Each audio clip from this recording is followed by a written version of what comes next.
नमस्कार साथियों, good morning, सुप्रभात, राम राम सा। मैं विक्रम सिंह चारण आपका स्वागत करता हूं। और आज अपन साइकोलॉजी का अध्ययन करेंगे।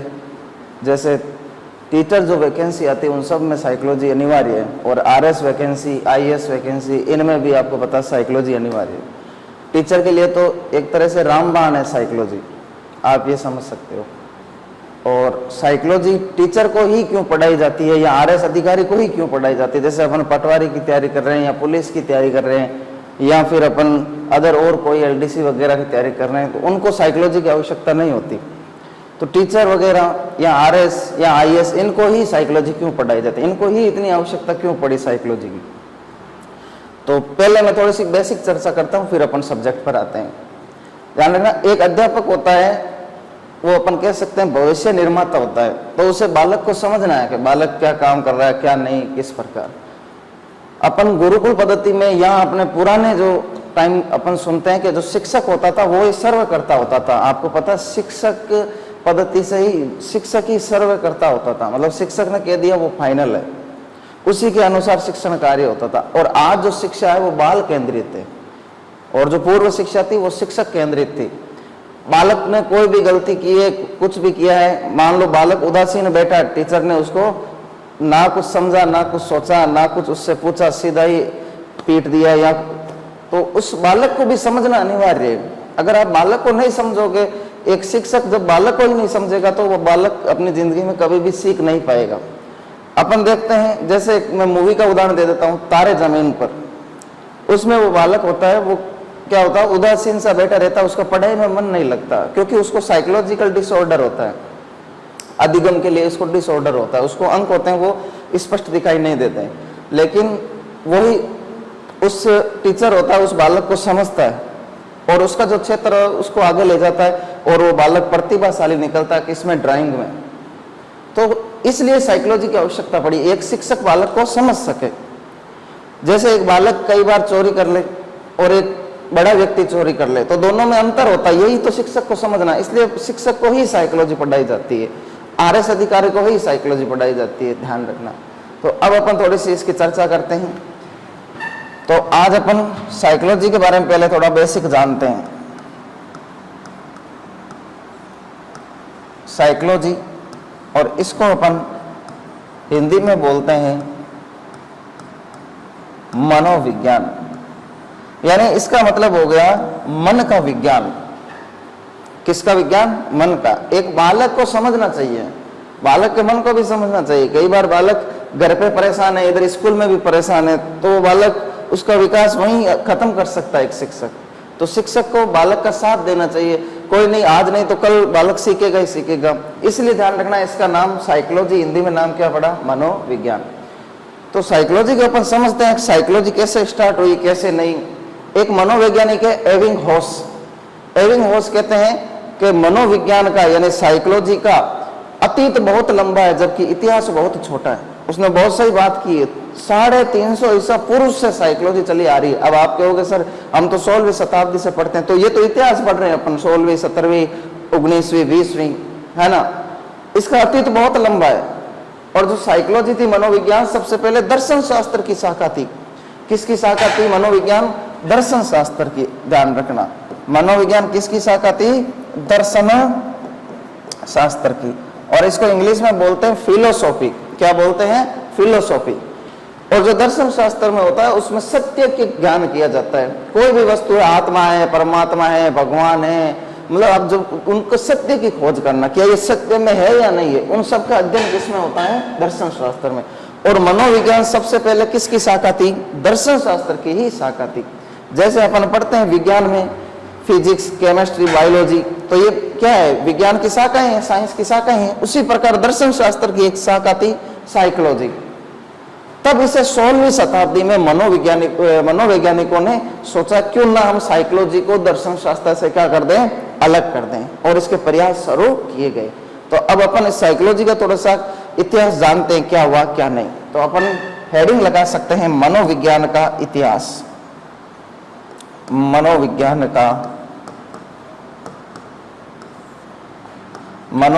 का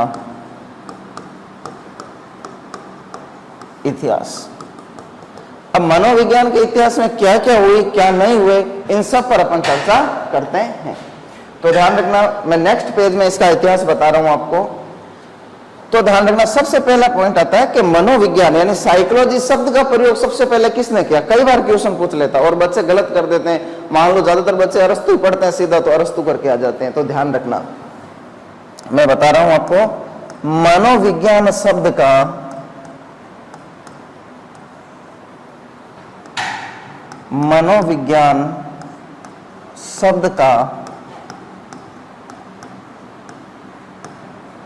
सर्वप्रथम प्रयोग,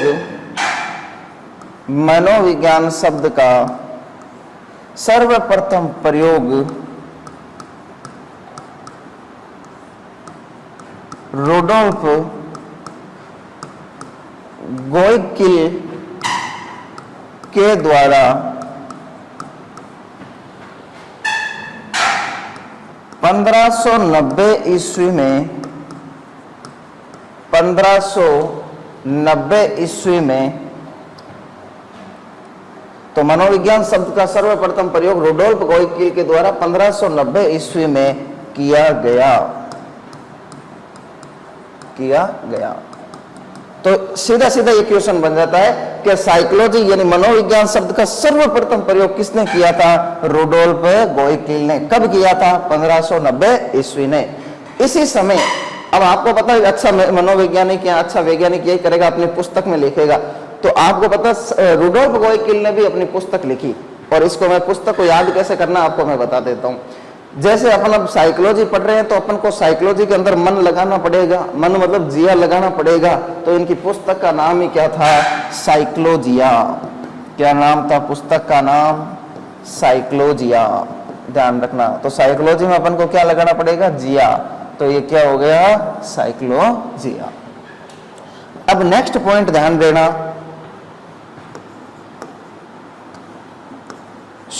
मनोवैज्ञानिकों द्वारा, ध्यान देना, इनकी पुस्तक का नाम क्या था? साइकोलॉजिया। अब ध्यान देना, शताब्दियों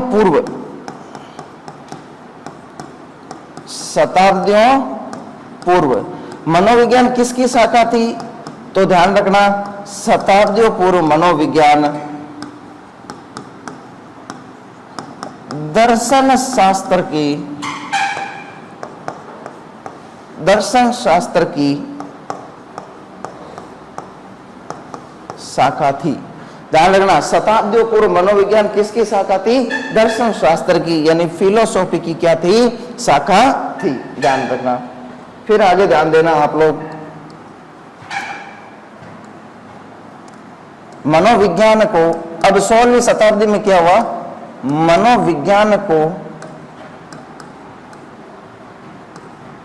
दर्शन शास्त्र से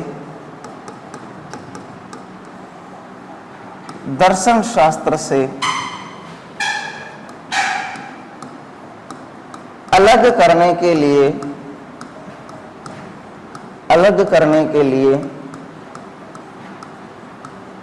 इसे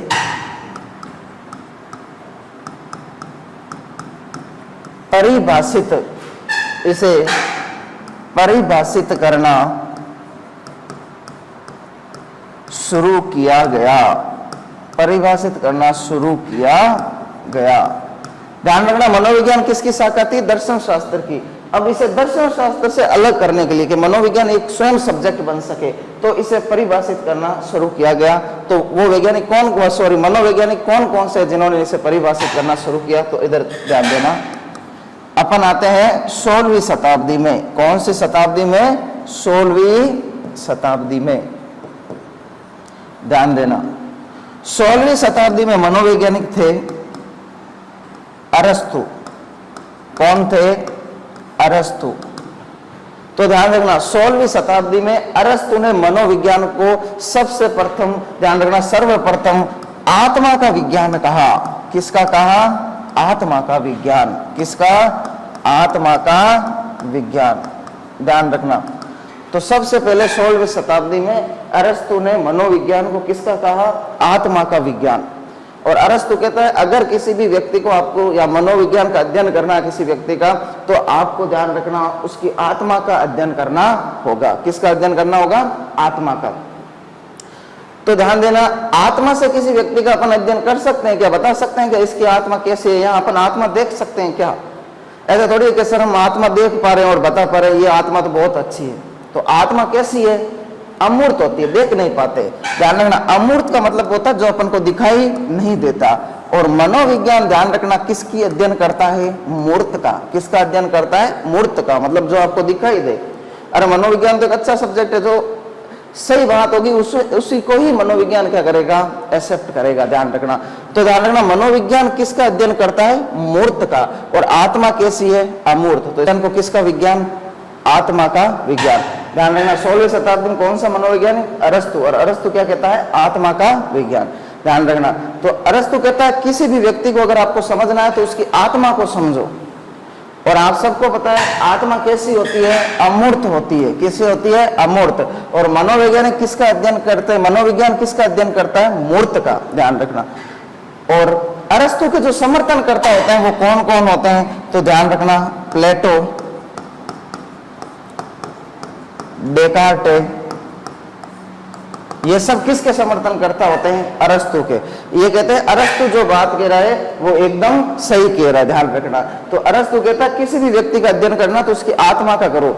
तो ऐसा तो है नहीं कि भगवान ने आत्मा फिक्स दी है कि कोई व्यक्ति अच्छे काम कर रहा है तो अच्छे काम करते रहेगा, गलत काम कर रहा है तो गलत काम करते रहेगा। तो ऐसा संभव नहीं है। ध्यान रखना, और आत्मा को अपन देख भी नहीं सकते। किसी व्यक्ति की आत्मा थोड़ी देख सकते हैं अपन के ये देखो आत्मा देख रहे हैं, ये अच्छी आत्मा है, ऐसा अपन देख नहीं सकते। और मनोविज्ञान किसका अध्ययन करता है? मूर्त का। और आत्मा कैसी होती है? अमूर्त। ध्यान रखना। ओके, आपसे एक क्वेश्चन पूछ ले, बताइए मनोविज्ञान का जनक कौन है? ध्यान रखना, मनोविज्ञान का जनक। तो ध्यान रखना, मनोविज्ञान का जनक कौन है? अरस्तु। कौन है? अरस्तु। ध्यान रखना, मनोविज्ञान का जनक कौन है? अरस्तु। तो ध्यान रखना, मनोविज्ञान को दर्शन शास्त्र से अलग करने के लिए इसे परिभाषित करना शुरू किया गया 16वीं शताब्दी में। अरस्तु ने मनोविज्ञान को किसका विज्ञान का? आत्मा का। प्लेटो व डेकार्ट ने इसका क्या किया था? समर्थन किया था। मनोविज्ञान का जनक कौन है? अरस्तु। और ध्यान रखना, इसी शाब्दिक अर्थ के आधार पर, इसी शाब्दिक अर्थ के आधार पर गेरिट ने, किसने? गेरिट ने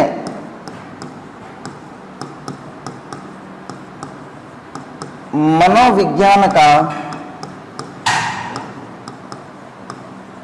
सर्वप्रथम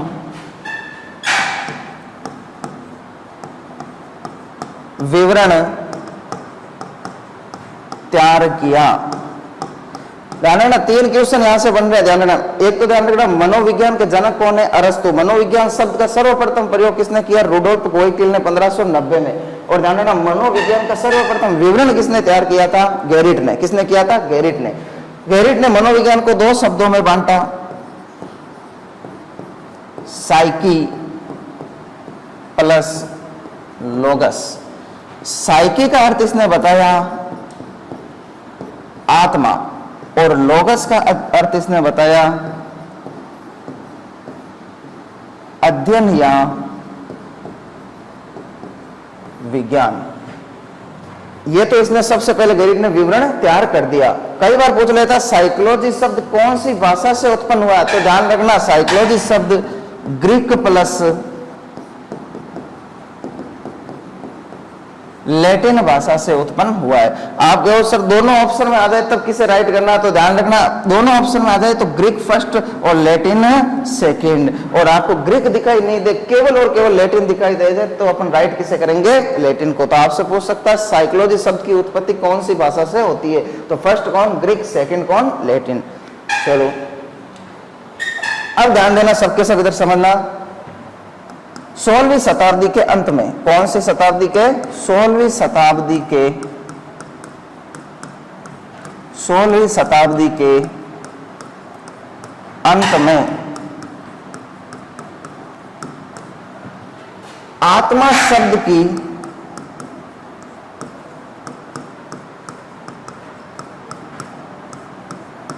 स्पष्ट व्याख्या न होने वे आत्मा अमूर्त होने के कारण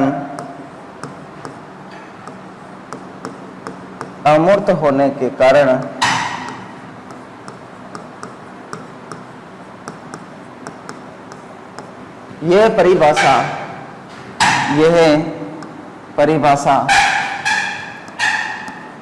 अमान्य हो जाती है। तो 16वीं शताब्दी के अंत में आत्मा का मनोविज्ञान क्या हो जाता है भाई? अमान्य हो जाता है। क्यों? एक तो आत्मा शब्द की स्पष्ट व्याख्या ही नहीं, आप आत्मा के बारे में क्या बताओगे? किसी ने देखा ही नहीं है। और मनोविज्ञान किसका अध्ययन करता है? मूर्त का। तो ये आत्मा कैसी है? अमूर्त। तो ये 16वीं शताब्दी के अंत में क्या हो जाती है? अमान्य हो जाती है। अब आती है 17वीं शताब्दी। कौन सी शताब्दी? 17वीं शताब्दी। 17वीं शताब्दी में ध्यान रखना, एक मनोवैज्ञानिक थे पोम्पोनोजी। कौन थे? पोम्पोनोजी। 17वीं शताब्दी में पोम्पोनोजी कहता है, अरे मनोविज्ञान को अगर आपको पढ़ना है ना, तो ध्यान रखना मनोविज्ञान को मन व मस्तिष्क के रूप में पढ़ो। किसके रूप में पढ़ो? मन व मस्तिष्क के रूप में। किसके रूप में? मन व मस्तिष्क के रूप में। ध्यान रखना। और पोम्पोनोजी के जो समर्थन करता होते हैं, पोम्पोनोजी का कौन कौन समर्थन करते हैं? ध्यान रखना। तो ध्यान देना इधर, थॉमस रीड, बर्कले और लॉक। ये तीनों मनोवैज्ञानिक कहते हैं कि जो भी पोम्पोनोजी कह रहा है वो एकदम सही कह रहा है। अगर मनोविज्ञान को इस शताब्दी में पढ़ना तो किस रूप में पढ़ो? मन व मस्तिष्क के रूप में। ध्यान देना, पोम्पोनोजी कहता है मन व मस्तिष्क को समझो। अब मेरे को एक बात यही आपको क्लियर हो जाती है कि मन क्या मूर्त है क्या? तो आप सीधे कहोगे सर मन अमूर्त है। अपन मन को थोड़ी देख सकते हैं, इसका मन यहाँ जा रहा है या इसके मस्तिष्क में क्या चल रहा है मैं देख पा रहा हूँ, सीधा सीधा लिखा हुआ आ रहा है। तो मन या मस्तिष्क कैसा है? अमूर्त है। कैसा है? अमूर्त। ध्यान रखना है ना। अब ध्यान देना, जब मनोवैज्ञानिकों ने पोम्पोनोजी से पूछा तो पोम्पोनोजी ने उदाहरण दिया शानदार। मनोवैज्ञानिक पूछेंगे भाई ऐसे थोड़ी आप कह सकते हो किसी को अगर मनोविज्ञान को पढ़ना है तो मन व मस्तिष्क के रूप में पढ़ो। तो पोम्पोनोजी कहता है, इसका उदाहरण देता है। पोम्पोनोजी कहता है कि एक व्यक्ति है जिसका एक्सीडेंट हो जाता है और एक्सीडेंट में वो अपना एक हाथ गंवा देता है और वो हॉस्पिटल में आता है। एक्सीडेंट होते ही वो बेहोश हो जाता है, हॉस्पिटल में आता है, उसको तैयार होता है, वापस उसको होश आता है तो उसके हाथ नहीं रहता। तो जब उसको होश आता तो उसके सामने एक व्यक्ति चाय का कप लेके आता है उसको देने के लिए, क्योंकि उसके अभी हाथ नहीं है तो उसको देने के लिए वो पास लाता था। वो व्यक्ति क्रोधित हो जाता है, वो कहता है इतना पास क्यों आ रहा, मैं खुद ले लूंगा मेरे हाथ से, जबकि उसके हाथ है ही नहीं। तो अगर मस्तिष्क का आप अध्ययन कर रहे होते या मस्तिष्क इतना ही अध्ययन करता तो मस्तिष्क ऐसी क्रिया थोड़ी करता कि नहीं मेरे अभी भी हाथ है, तो इसका मतलब उसका तो अध्ययन हो ही नहीं रहा साइकोलॉजी का। तो ये पोम्पोनोजी ने एक उदाहरण दिया था, ध्यान रखना है ना। अब ध्यान रखना, पोम्पोनोजी कहता है मन व मस्तिष्क का अध्ययन करो। और मन व मस्तिष्क कैसे होता है? अमूर्त होते हैं। तो बात तो यही मामला गड़बड़ हो जाता है। अब अपन आगे देखते हैं। और पोम्पोनोजी का समर्थन किसने किसने किया था? थॉमस रीड, बर्कले व लॉक ने। फिर ध्यान रखना, इसी समय पोम्पोनोजी क्या करता है? पोम्पोनोजी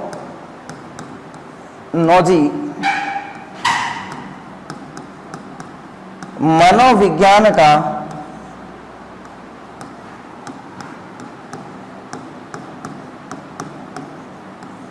द्वितीय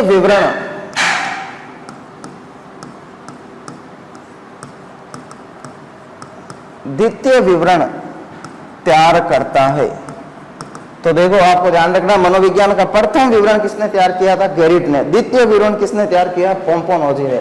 इसने ही साइकोलॉजी शब्द को दो भागों में बांटा, साइकी प्लस लोगस। साइकी का अर्थ बताया मन व मस्तिष्क और लोगस का अर्थ बताया अध्ययन या विज्ञान। तो ध्यान रखना, मनोविज्ञान का द्वितीय विवरण किसने तैयार किया था? तो ध्यान रखना, पोम्पोनोजी ने किया। Psyche plus लोगस। साइकी का अर्थ बताया मन व मस्तिष्क और लोगस का अर्थ बताया अध्ययन या विज्ञान। और 17वीं शताब्दी के अंत में, कौन सी शताब्दी के अंत में? 17वीं शताब्दी के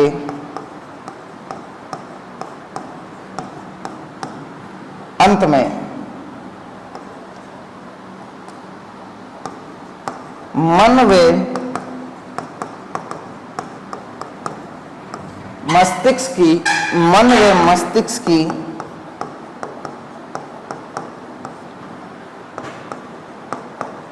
स्पष्ट व्याख्या न होने व मन व मस्तिष्क अमूर्त होने के कारण, मन व मस्तिष्क अमूर्त होने के कारण यह परिभाषा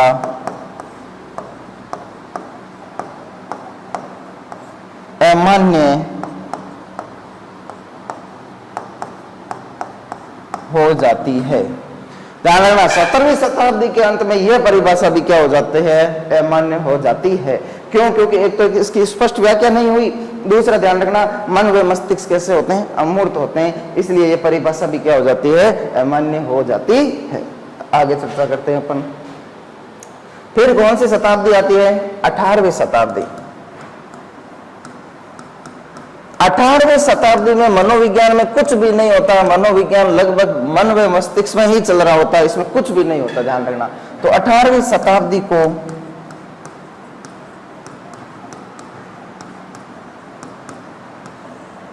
मनोविज्ञान की काली शताब्दी भी कहते हैं। क्या कहते हैं? काली शताब्दी भी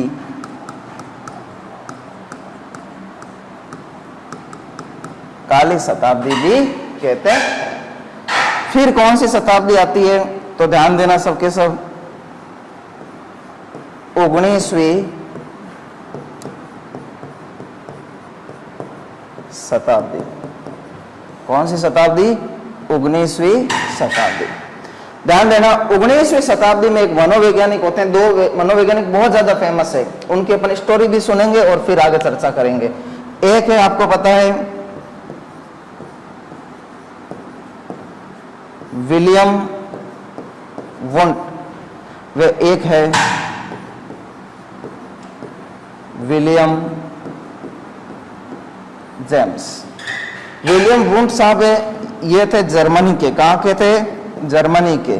और विलियम जेम्स साहब ये कहाँ के थे? अमेरिका के। तो ध्यान रखना, मुख्य रूप से इन दोनों मनोवैज्ञानिकों ने 19वीं शताब्दी में, ध्यान रखना, विलियम वुंट और विलियम जेम्स ने मनोविज्ञान को चेतना का विज्ञान कहा। मनोविज्ञान को किसका कहा? चेतना का विज्ञान। आपको पता, सिगमंड फ्राइड ने 3 अवस्थाएं बताई, चेतन, अचेतन और अर्धचेतन या अवचेतन। चेतन होता है जागृत अवस्था। कौन सी अवस्था? जागृत। अभी मैं पढ़ा रहा हूं आपको, कौन सी अवस्था में पढ़ा रहा हूं? चेतन। आप सब पढ़ रहे हो, कौन सी अवस्था? चेतन। ध्यान रखना, अपन जो याद कर रहे हैं, जैसे मैं पढ़ा रहा हूं आप लोग याद कर रहे हो, वो कौन सी अवस्था है? अचेतन। कौन सी है? अचेतन। और दोनों के बीच की अवस्था अर्धचेतन या अवचेतन। जैसे याद की हुई बातों का भूल जाना, अटक जाना, हकलाना। कई बार होता ना कि क्वेश्चन आ रहा है जीभ के नीचे, ध्यान रखना वो कौन सी अवस्था में चला गया?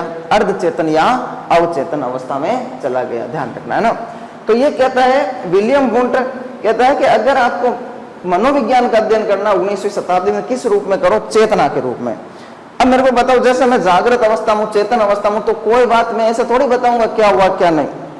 जैसे मान लो आप किसी चोर से पूछते हो चेतन अवस्था में, क्या तूने चोरी की? तो वो मना कर देता, नहीं मैंने नहीं की। क्यों? क्योंकि वो सोच समझ कर बोल रहा है। और फिर आपका मनोविज्ञान का अध्ययन हुआ क्या? इसका मतलब तो अपन मनोविज्ञान का अध्ययन गलत कर रहे हैं चेतन अवस्था में। ध्यान देना, कोई बालक है, वो बस के टायर की हवा निकाल के आया, अपन ने उस बालक को देख भी लिया, और अपन जब वो बालक कक्षा में आता तो पूछते हैं, भाई तूने बस के टायर की हवा निकाली क्या? तो वो बालक कहता, नहीं मैंने तो नहीं निकाली। क्यों? क्योंकि वो चेतन अवस्था में सोच समझ कर बोल रहा है। तो फिर तो मनोविज्ञान का अध्ययन हो ही नहीं रहा है। और चेतना मूर्त होती है या अमूर्त? चेतना कैसी होती है? अमूर्त। और मनोविज्ञान किसका अध्ययन करता है? मूर्त का। तो मामला तो यही गड़बड़ है। लेकिन अब अपन थोड़ा सा इसको स्टोरी को समझते हैं। एक थोड़ा सा ध्यान रखना, चेतना शब्द है, इसका समर्थन किस किसने किया था, ध्यान रखना, समर्थन। एक तो विलियम वुंट, विलियम जेम्स, तो इसका समर्थन किया था जेम्स सली, टिचनर, वाइव्स, इन सब ने चेतना का समर्थन किया कि भाई मनोविज्ञान जो 19वीं शताब्दी में चेतना के विज्ञान के रूप में आई है एकदम सही आई है, इसमें कोई दोहराई नहीं है। अब विलियम वुंट व विलियम जेम्स की क्या कहानी है, क्योंकि यहां से बच्चों में बहुत ज्यादा कंफ्यूज होता है कि आधुनिक मनोविज्ञान का जनक कौन है, तो विलियम वुंट है या विलियम जेम्स। कई पुस्तकों में विलियम वुंट लिखा होता है, कई पुस्तकों में विलियम जेम्स लिखा होता है, तो उसकी अपन एक बार चर्चा करके उसको कंफर्म करते हैं कि कौन है कौन नहीं। तो ध्यान रखना, मैं इनकी स्टोरी बता रहा हूं। कौन थे, विलियम वुंट साहब, और एक कौन थे, विलियम जेम्स। अभी मैंने बताया विलियम वुंट कहां के थे, जर्मनी के, और विलियम जेम्स कहां के थे, अमेरिका के। ये दोनों विलियम वुंट और विलियम जेम्स एक मतलब अच्छे दोस्त थे, मित्र थे, दोनों मनोवैज्ञानिक थे, दोनों दोस्त भी थे। तो विलियम वुंट साहब विलियम जेम्स से कहते हैं कि कई अगर आप फ्री हो तो आप जर्मनी घूमने जरूर आना, क्योंकि ये जर्मनी के थे विलियम वुंट, और विलियम जेम्स कहां के थे, अमेरिका के। तो कहा आप जर्मनी जरूर घूमने आना। तो विलियम जेम्स क्या करता, जब भी फ्री टाइम हुआ तो आ गया कहा, विलियम वुंट के पास जर्मनी में। और विलियम वुंट साहब थे, ये ध्यान रखना, जर्मनी का एक शहर है लिपजिंग शहर। कौन सा शहर, लिपजिंग शहर। लिपजिंग शहर में एक विश्वविद्यालय है जिसका नाम है लिपजिंग विश्वविद्यालय। क्या नाम है, लिपजिंग विश्वविद्यालय। और यहां पर विलियम वुंट ने क्या किया, ये विलियम वुंट जर्मनी के लिपजिंग शहर के लिपजिंग विश्वविद्यालय में प्रोफेसर थे। इन्होंने ध्यान रखना 1879 ईस्वी में, 1879 ईस्वी में मनोविज्ञान की प्रथम प्रयोगशाला स्थापित की। और ये क्या कर रहे थे, किशोर किशोरियों की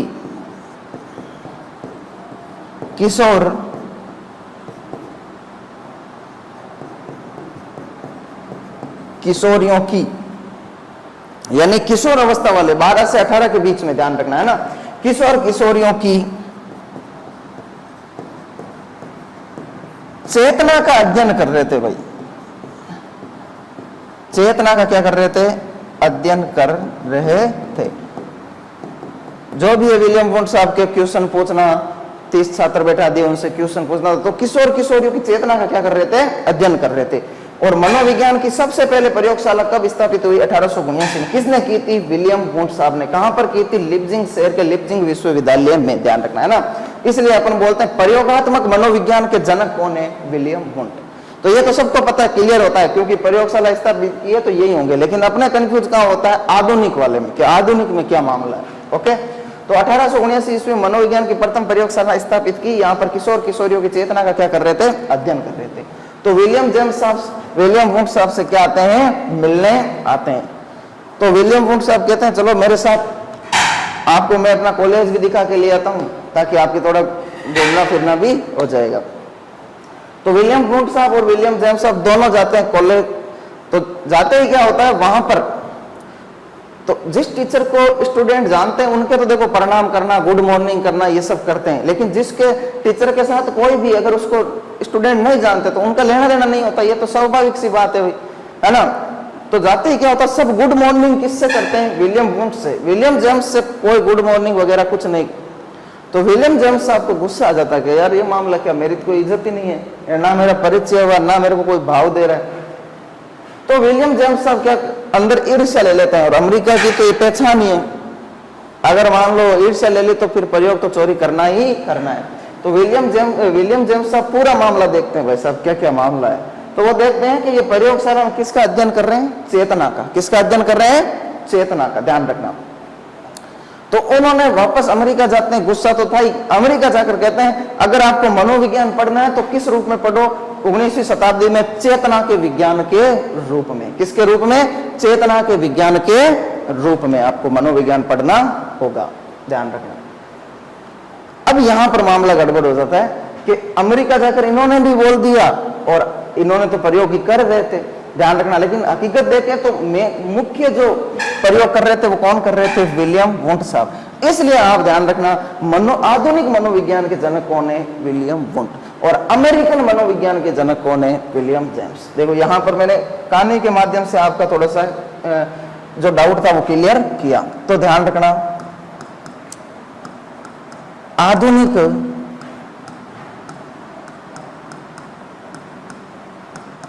मनोविज्ञान के जनक कौन है, विलियम वुंट। फिर ध्यान देना, आपको पूछ ले प्रयोगात्मक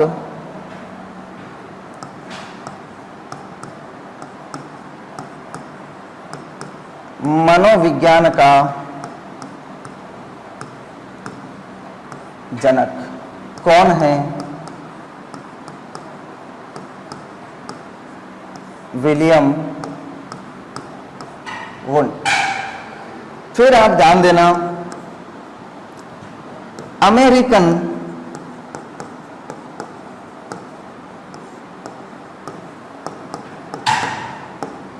मनोविज्ञान के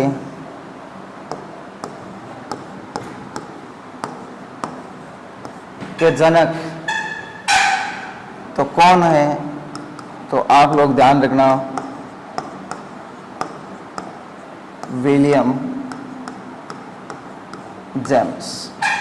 तो यहां पर आपके तीनों क्वेश्चन क्लियर हो जाते हैं। आधुनिक मनोविज्ञान के जनक कौन है, विलियम वुंट। प्रयोगात्मक मनोविज्ञान के जनक कौन है, विलियम वुंट। और अमेरिकन मनोविज्ञान के जनक कौन है, विलियम जेम्स। ओके, तो यहां पर आपका ये क्वेश्चन क्या हो जाता है, क्लियर हो जाता है, ध्यान रखना। अब आपके देखो कितने क्वेश्चन बन गए। मनोविज्ञान शब्द का प्रयोग किसने किया, मनोविज्ञान का जनक कौन है, मनोविज्ञान का प्रथम विवरण किसने तैयार किया, मनोविज्ञान का द्वितीय विवरण किसने तैयार किया, अमेरिकन मनोविज्ञान के जनक कौन, आधुनिक मनोविज्ञान के जनक कौन, और प्रयोगात्मक मनोविज्ञान के जनक कौन। ओके, अब चलते हैं अपन आगे। 19वीं है ना, 19वीं शताब्दी के अंत में यह परिभाषा भी क्या हो जाती है, अमान्य। तो 19वीं शताब्दी के अंत में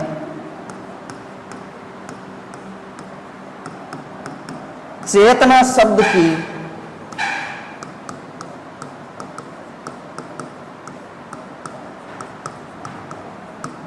स्पष्ट व्याख्या न होने व चेतना अमूर्त होने के कारण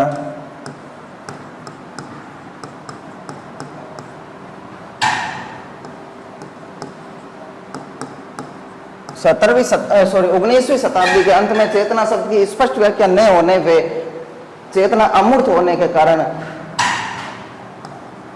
यह परिभाषा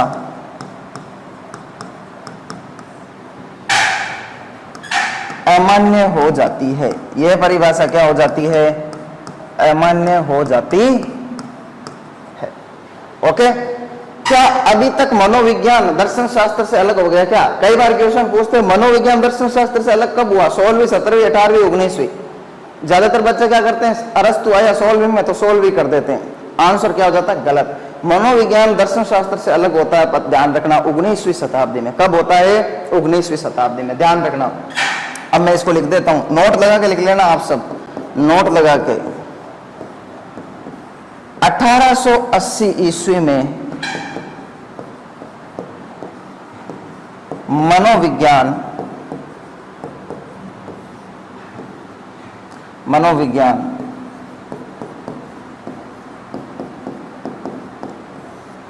दर्शन शास्त्र से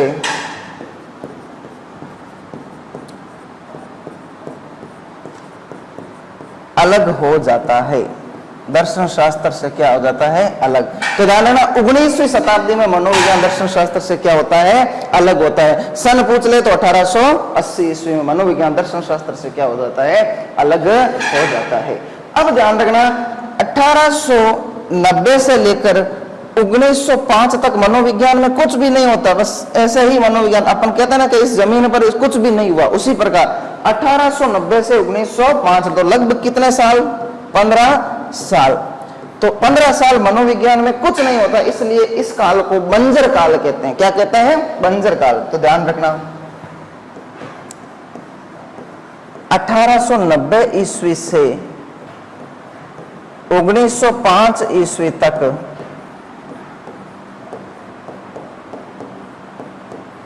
मनोविज्ञान में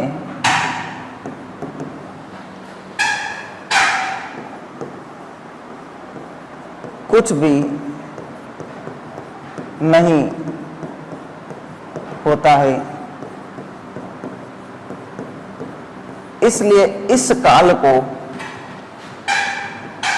इसलिए इस काल को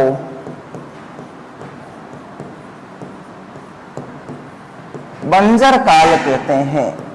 इसलिए इस काल को बंजर काल कहते हैं।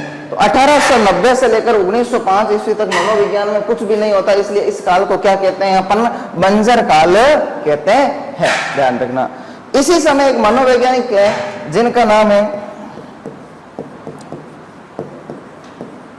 William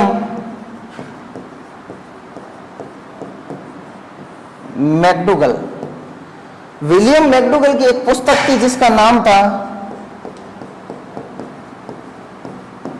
outline of psychology. Hindi में हो गया मनोविज्ञान एक अवधारणा। तो ध्यान रखना विलियम मैकडूगल ने अपनी पुस्तक आउटलाइन ऑफ साइकोलॉजी मनोविज्ञान एक अवधारणा पुस्तक के पेज नंबर 16 पर चेतना शब्द की कड़ी निंदा की। विलियम मैकडूगल कहते हैं, अरे मूर्खो, आपने पूरी की पूरी 19वीं शताब्दी ऐसे नष्ट कर दी एक चेतना के पीछे। ध्यान रखना। तो कड़ी निंदा कौन करता चेतना शब्द की? William McDougall. तो एक लाइन में लिख देता हूं, विलियम मैकडूगल ने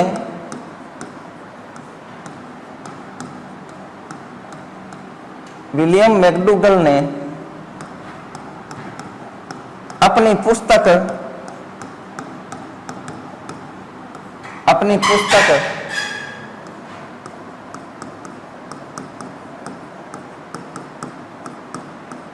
पर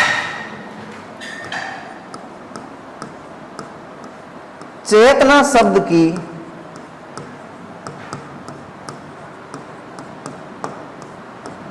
कड़ी निंदा की। ओके। तो विलियम मैकडूगल ने अपनी पुस्तक आउटलाइन ऑफ साइकोलॉजी के पेज नंबर 16 पर चेतना शब्द की क्या की? कड़ी निंदा की थी। ध्यान रखना है ना। तो इसी प्रकार 19वीं शताब्दी का आपका क्या हो जाता है? अंत। और फिर कौन सी शताब्दी आती है? ध्यान रखना, फिर आती है आपकी 20वीं शताब्दी। और 20वीं शताब्दी में एक बहुत ही फेमस मनोवैज्ञानिक वाटसन आता है लगभग 1905 के आसपास। ध्यान रखना, कब? 1905 के आसपास। तो 20वीं शताब्दी में 1905 के आसपास वाटसन आता है और वाटसन कहता है अगर आपको मनोविज्ञान 20वीं शताब्दी में पढ़ना है तो व्यवहार के विज्ञान के रूप में पढ़ो। किसके रूप में पढ़ो? व्यवहार के विज्ञान के रूप में। क्या व्यवहार मूर्त होता है या अमूर्त? तो अपन कह सकते हैं व्यवहार कैसा होता है? मूर्त होता है। अपन व्यवहार देख सकते हैं। अपन कहते हैं ना क्लास में, ये लड़का बहुत ही अच्छा लड़का, देखो व्यवहार में कितना अच्छा लड़का। कैसे कह पा रहे हो? ऐसे थोड़ी आप बिना देखे कह रहे हो ये अच्छा है, क्योंकि आप उसका व्यवहार देख पा रहे हो। और व्यवहार कैसा है? मूर्त। और मनोविज्ञान किसका अध्ययन करता है? मूर्त। और आज भी मनोविज्ञान किस रूप में है? व्यवहार के विज्ञान के रूप में। ध्यान रखना, आज तक मनोविज्ञान किस रूप में है? व्यवहार के विज्ञान के रूप में। दूसरा एग्जाम्पल मैं बता देता हूं। मान लो किसी लड़की का रिश्ता कर रहे हैं, तो लड़के वाले को देखने जाते हैं लड़की वाले, तो आसपास पूछते हैं, तो लोग बताते हैं नहीं यार लड़का बहुत अच्छा व्यवहार में, या फिर कहते हैं व्यवहार में बहुत खराब है, व्यवहार कोई काम का नहीं है लड़के का। ध्यान रखना, तो ध्यान रखना, अगर व्यवहार देख पा रहे हैं तभी तो वो बोल पा रहे हैं। ध्यान रखना, तो व्यवहार कैसा है? मूर्त। और मनोविज्ञान आज किसका अध्ययन करता है? मूर्त का ही अध्ययन करता है। और आज भी मनोविज्ञान किस रूप में है? व्यवहार के विज्ञान के रूप में है। तो ध्यान रखना, तो 20वीं शताब्दी में वाटसन क्या कहता है? मनोविज्ञान को किस रूप में पढ़ो? व्यवहार के विज्ञान के रूप में। ध्यान रखना, और इसके समर्थन करता कौन कौन है? तो मैं एक बार आगे लिख देता हूं।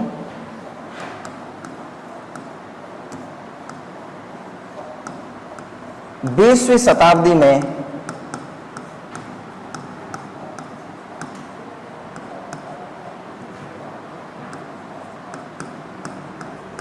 वाटसन ने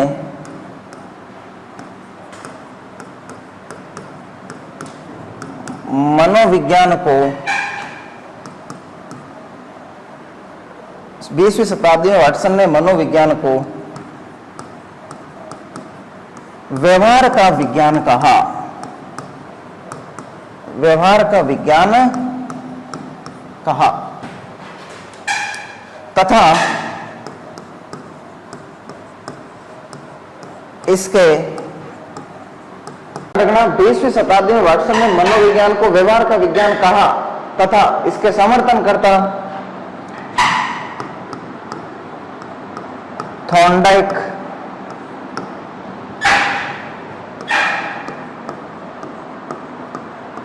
मैकडूगल, स्किनर, हल, पावलो आदि, ये सब इसके क्या थे? समर्थन करता। किसके समर्थन करता थे? व्यवहार के विज्ञान के क्या थे? समर्थन करता। अब ध्यान रखना, कई बार एग्जाम में पूछ लेता है कि व्यवहारवाद का जनक कौन है? व्यवहारवाद का जनक, तो आप सबको पता है व्यवहारवाद का जो जनक होगा कौन होगा? वाटसन, क्योंकि वाटसन ने तो बताया भाई। तो ध्यान रखना कौन है? वाटसन। लेकिन आपसे पूछ ले मौलिक व्यवहारवाद का जनक किसका? मौलिक व्यवहारवाद का जनक, तो ध्यान रखना मौलिक व्यवहारवाद का जो जनक है वो कौन है? स्किनर। कौन है? स्किनर। ध्यान रखना ये चीज है ना। तो ध्यान रखना 20वीं शताब्दी में वाटसन ने मनोविज्ञान को व्यवहार का विज्ञान कहा तथा इसके समर्थन करता थॉर्नडाइक, मैकडूगल, स्किनर, हल, पावलो आदि थे। और व्यवहारवाद का जनक कौन है? वाटसन। और मौलिक व्यवहारवाद का जनक कौन है? स्किनर। ध्यान रखना, तो ये मनोविज्ञान का एक छोटा सा क्या था? इतिहास था। लेकिन अब कुछ परिभाषा है जो इस 20वीं शताब्दी में दी गई, उन पर चर्चा थोड़ी कर लेते हैं। जैसे एक परिभाषा पढ़ते हैं अपन वाटसन की। किसकी? वाटसन की। वाटसन कहता है मनोविज्ञान व्यवहार का मनोविज्ञान व्यवहार का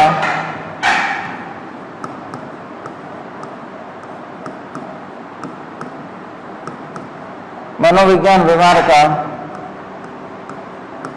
शुद्ध विज्ञान है। तो सबसे पहले जानना मनोविज्ञान व्यवहार का शुद्ध विज्ञान ये किसने कहा था? वाटसन ने। और इसके बाद इनका समर्थन किसने किया था? जेम्स ड्रेवर ने। किसने किया था? जेम्स ड्रेवर ने। फिर जानना वाटसन ने एक परिभाषा और दी थी। ध्यान रखना, वाटसन ने कहा था मनोविज्ञान व्यवहार का शुद्ध विज्ञान है। अगर ऑप्शन में पहला वाटसन दिखाई दे, जेम्स ड्रेवर दोनों दिखाई दे, तो किसे करोगे? वाटसन को। और अगर आपको वाटसन दिखाई नहीं दे तब किसे कर देना? जेम्स ड्रेवर को। वाटसन एक परिभाषा और देता है, वो कहता है तुम मुझे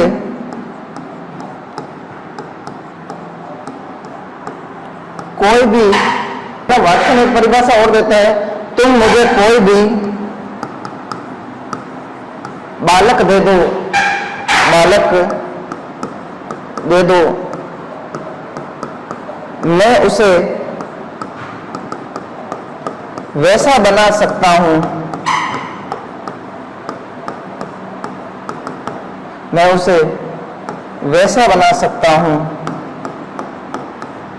जैसा मैं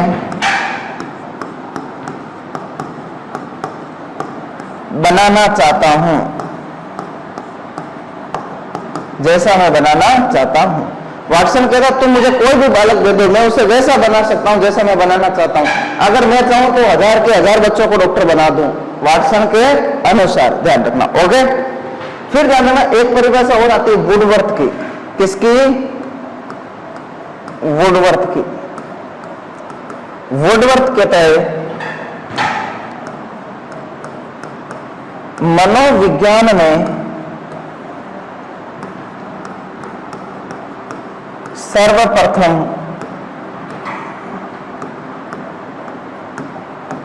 अपनी आत्मा को त्यागा, फिर मन व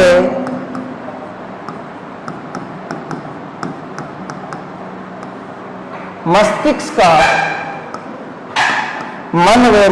का त्याग किया और फिर मन व मस्तिष्क का त्याग किया और अंत में चेतना का त्याग किया और आज मनोविज्ञान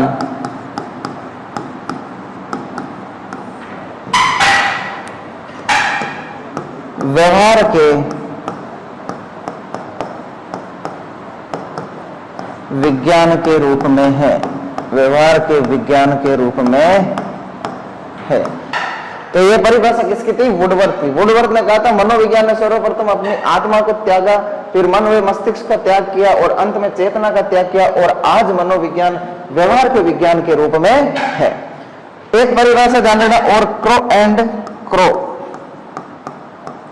ध्यान देना, क्रो एंड क्रो, कागला एंड कागला। क्रो एंड क्रो कहता है 20वीं शताब्दी, ध्यान रखना, क्रो एंड क्रो कहता है 20वीं शताब्दी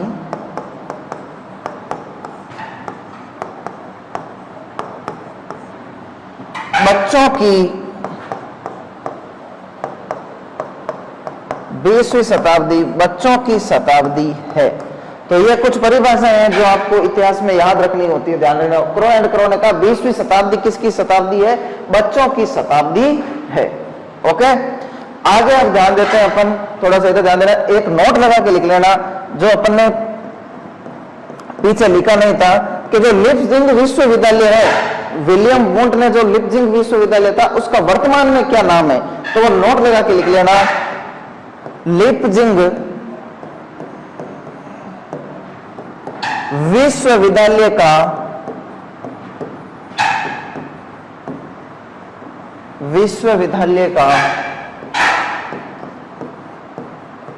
वर्तमान में नाम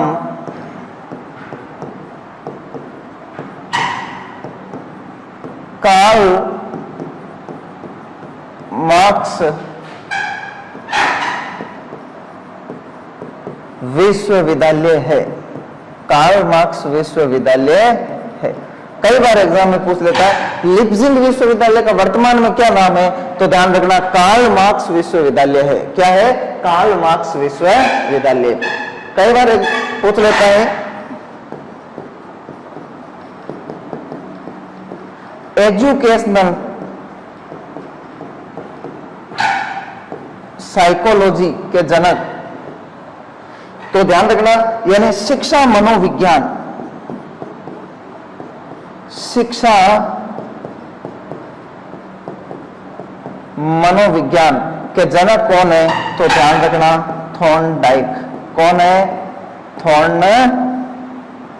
ध्यान रखना थॉर्नडाइक एजुकेशनल साइकोलॉजी, शिक्षा मनोविज्ञान के जनक है।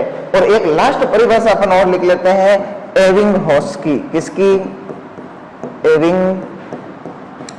होस की। एबिंगहॉस ने कहा था मनोविज्ञान का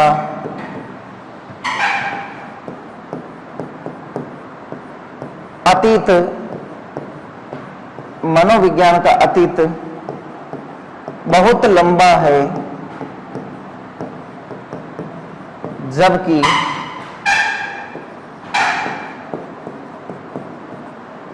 इतिहास बहुत छोटा है।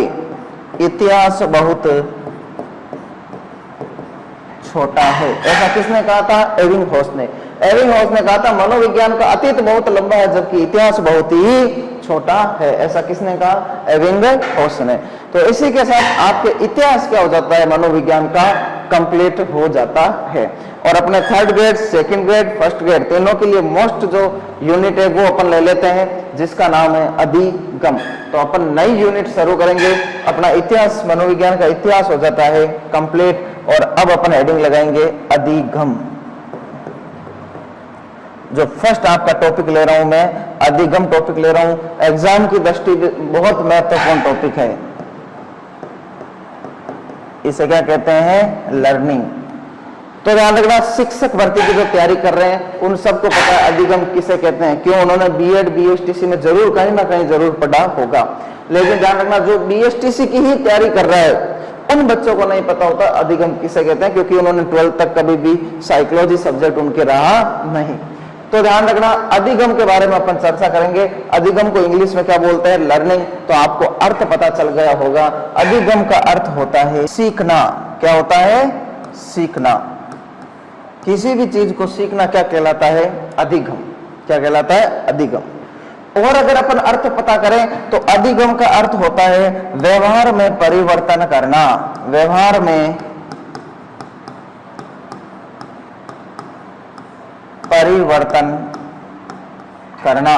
व्यवहार में क्या करना? परिवर्तन करना। तो अधिगम, लर्निंग का अर्थ क्या होता है? सीखना। और पूर्णतः अधिगम का अर्थ क्या होता है? व्यवहार में परिवर्तन करना। कैसे? सुनना, ध्यान देना। और व्यवहार में परिवर्तन कैसा? स्थायी। कैसा? स्थायी। अब इसकी मैं चर्चा कर देता हूं। सीखना या अधिगम वो नहीं है कि अपन ने मान लो सुबह अपन ने पढ़ा और शाम तक अपना सफा, वो फिर अधिगम नहीं है। अपने व्यवहार में आना चाहिए। जो चीज अपन ने सीखी है वो अपने व्यवहार में आना चाहिए, है ना। जैसे एक व्यक्ति सुबह कहीं नशा मुक्ति केंद्र में जाता है और वहां पे भाषण देता है, साहब नशा नहीं करना चाहिए, शराब नहीं पीना चाहिए, ये वो व्यक्ति वहां पर बहुत ध्यान से सुनता है, कहता हाँ शराब नहीं पीना चाहिए, ये वो। और शाम को वो स्वयं ही ठेके पर चला जाता है। तो इसका मतलब उसने अधिगम नहीं किया, उसने केवल हाँ सुना है, बस इतना ही है, उसने अभी तक अधिगम नहीं किया। अधिगम का मतलब उसके व्यवहार में आनी चाहिए वो चीज। शाम को अगर वो सुबह सुन के गया तो उसने कहा कभी भी जीवन में मैं शराब के हाथ नहीं लगाऊंगा, तो इसका मतलब उसने क्या किया है? अधिगम किया। वो आपके व्यवहार में आना चाहिए, तभी क्या होगा? अधिगम होगा। ध्यान रखना, व्यवहार में परिवर्तन करना ही क्या कहलाता है? अधिगम। अधिगम व्यवहार में परिवर्तन कैसा होना चाहिए? स्थायी। तो व्यवहार में परिवर्तन दो तरह के होते हैं, एक स्थायी और एक अस्थायी। ध्यान रखना, स्थायी वाला कौन होगा? अधिगम। अस्थायी वाला अधिगम नहीं होगा। आपके जो व्यवहार में परिवर्तन हो रहा है वो स्थायी होना चाहिए, अगर अस्थायी है तो वो अधिगम नहीं होगा। अब आप कहोगे सर कैसे? तो इसका अपन स्थायी और अस्थायी का उदाहरण देके समझ लेते हैं। पहले मैं अस्थायी का समझा दूं। जैसे आपको बुखार आया, क्या आया? बुखार। बुखार आने पर आपका व्यवहार परिवर्तित हो जाता है, वो अधिगम नहीं है, क्योंकि वो अस्थायी है। जब तक बुखार है तब तक आपका व्यवहार परिवर्तित होगा। जैसे आप चिड़चिड़े रहना, भूख कम लगना, व्यवहार में परिवर्तन हो गया।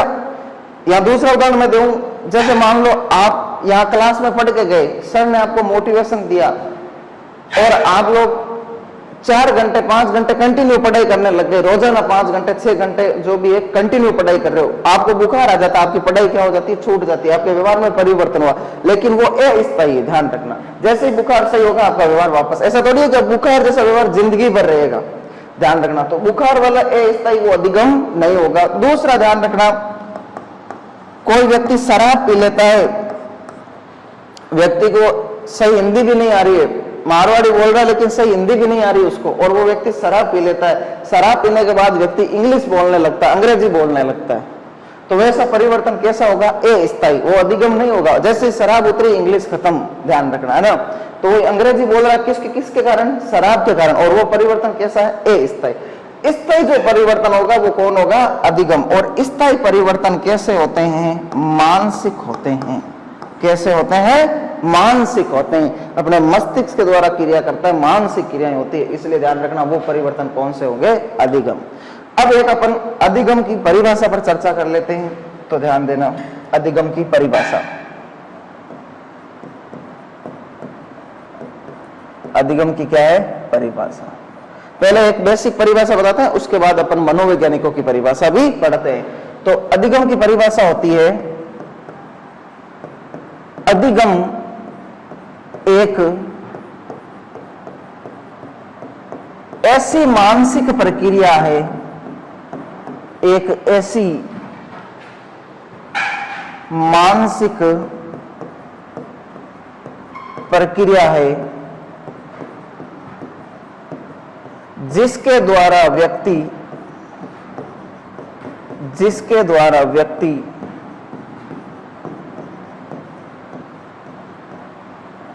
परिपक्वता की ओर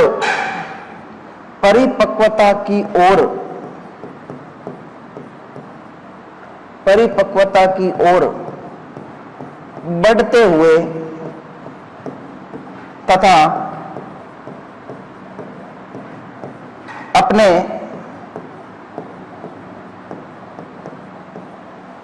अनुभवों से लाभ उठाते हुए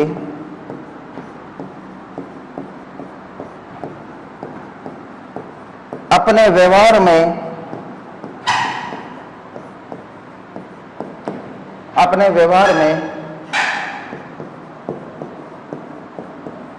परिवर्तन या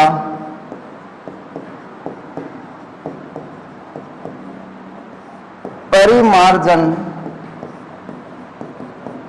करता है, वही क्या कहलाता है, अधिगम। तो अधिगम की परिभाषा क्या हुई, अधिगम एक ऐसी मानसिक प्रक्रिया है जिसके द्वारा व्यक्ति परिपक्वता की ओर बढ़ते हुए तथा अपने अनुभवों से लाभ उठाते हुए अपने व्यवहार में परिवर्तन या परिमार्जन करता है।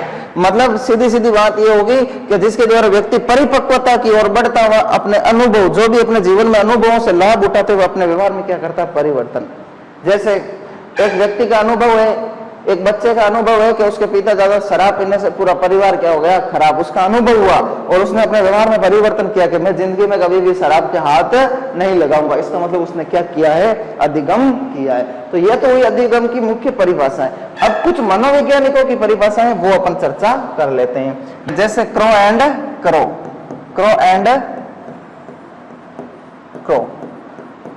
क्रो कहता है सीखना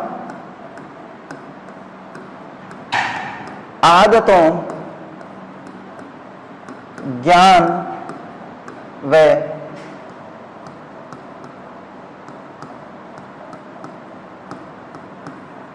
अभिवर्तियों का अर्जन है। तो क्रो एंड क्रो का मतलब है सीखना, आपकी जो आदत है। देखो अपन कोई भी चीज सीखते हैं उसको व्यवहार में परिवर्तन करते हैं तो अपनी आदत बन जाती है। तो आपकी जो आदत है, आपके पास जो ज्ञान है, आपने ज्ञान लिया वो भी आप सीख रहे हो, तो आदतों, ज्ञान वे अभिवर्तियों। अभिवर्ती का मतलब होता है, ध्यान रखना, अभिवर्ती का मतलब होता है नजरिया, दृष्टिकोण।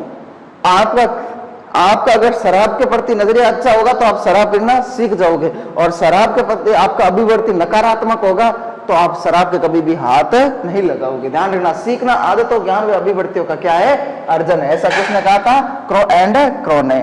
फिर ध्यान रखना, वुडवर्थ ने कहा नवीन ज्ञान व नवीन प्रतिक्रियाओं को, नवीन ज्ञान व नवीन प्रतिक्रियाओं को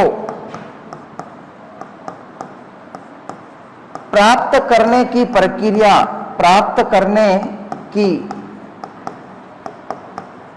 प्रक्रिया ही अधिगम है। कौन कहता है? वुडवर्थ। वुडवर्थ कहता है नवीन ज्ञान व नवीन प्रतिक्रियाओं को प्राप्त करने की ही प्रक्रिया ही अधिगम है। ऐसा कौन कहता है? वुडवर्थ। अपन जो नवीन ज्ञान और उस ज्ञान के प्रति अपनी प्रतिक्रिया, वो ही क्या है? अधिगम। ऐसा कौन कहता है? वुडवर्थ। फिर ध्यान रखना, कोलेसनिक। कौन है? कोलेसनिक। कोलेसनिक कहता है अनुभव के परिणाम स्वरूप, अनुभव के परिणाम स्वरूप व्यवहार में परिवर्तन या संशोधन होना ही अधिगम है। ऐसा कौन कहता है? कोलेसनिक। कोलेसनिक कहता है अनुभव के परिणाम स्वरूप व्यवहार में परिवर्तन या संशोधन होना ही क्या है? अधिगम। और एक लास्ट परिभाषा आपके ध्यान रखना, गेट्स। कौन है? गेट्स व अन्य। गेट्स व अन्य कहते हैं अनुभव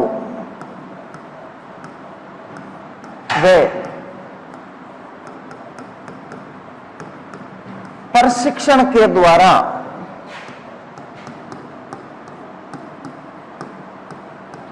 व्यवहार में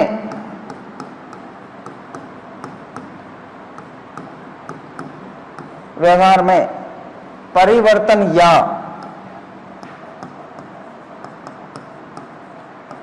संशोधन, व्यवहार में परिवर्तन या संशोधन ही अधिगम है। ऐसा कौन कहते हैं? गेट्सवन्य। गेट्सवन्य एक शब्द और जोड़ जाते हैं, प्रशिक्षण। ये कहते हैं अनुभव व प्रशिक्षण के द्वारा जो व्यवहार में परिवर्तन होता है वो ही क्या होता है? ध्यान रखना, अधिगम होता है। और अब बाद में अपन पढ़ेंगे अधिगम की विशेषताएं। तो अब हम अधिगम की विशेषताओं पर चर्चा करते हैं ना। तो अपन हेडिंग लगा लेंगे अधिगम की विशेषताएं। अधिगम की क्या विशेषताएं? तो एक बार सब इधर ध्यान दें, एक एक विशेषता पर अपन चर्चा करेंगे। वैसे अपन ने जो अधिगम पहले पढ़ा है उसी पर ही चर्चा करनी है। जैसे सबसे पहला जो पॉइंट आता है, ध्यान रखना, सबसे पहला जो पॉइंट है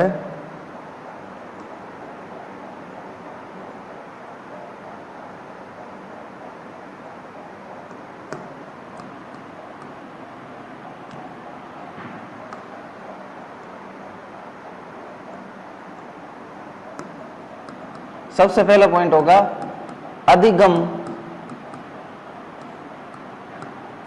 सार्वभौमिक होता है। अधिगम सार्वभौमिक होता है, अर्थात अधिगम सभी जगह समान होता है। अपन को ऐसा नहीं है कि जैसे भारत में है तो अधिगम हो रहा है, ऑस्ट्रेलिया में गए तो अधिगम नहीं होगा। विश्व में किसी भी कोने में चले जाओ अधिगम होता ही रहेगा, ध्यान रखना। फिर ध्यान रखना, अधिगम या अपन इसको कह सकते हैं सीखना वातावरण की उपज है। वातावरण की उपज है, ध्यान रखना। फिर सीखना या अधिगम सीखना जीवन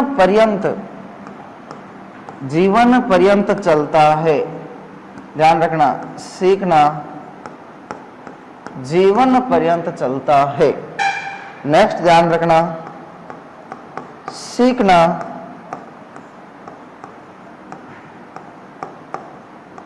व्यवहार में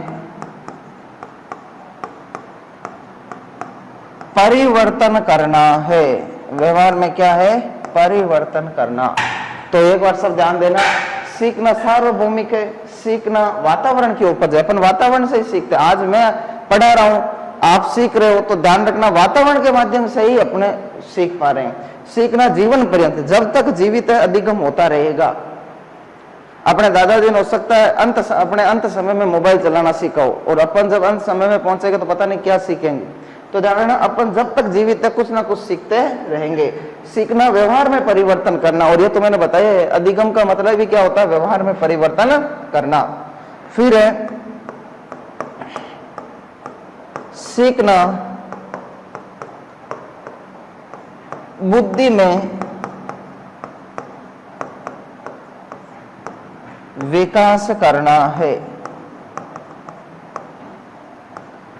तो अपन जो सीख रहे हैं उससे अपने बुद्धि में क्या होगा, विकास होगा। तो ध्यान रखना सीखना क्या है, बुद्धि में विकास करना है, ध्यान रखना। तो ये अपने 5 पॉइंट हो गए। अधिगम सार्वभौमिक होता है, अधिगम या सीखना वातावरण की उपज है, सीखना जीवन पर्यंत चलता है, सीखना व्यवहार में परिवर्तन करना है, सीखना बुद्धि में विकास करना है। फिर ध्यान रखना अगला नेक्स्ट पॉइंट, सीखना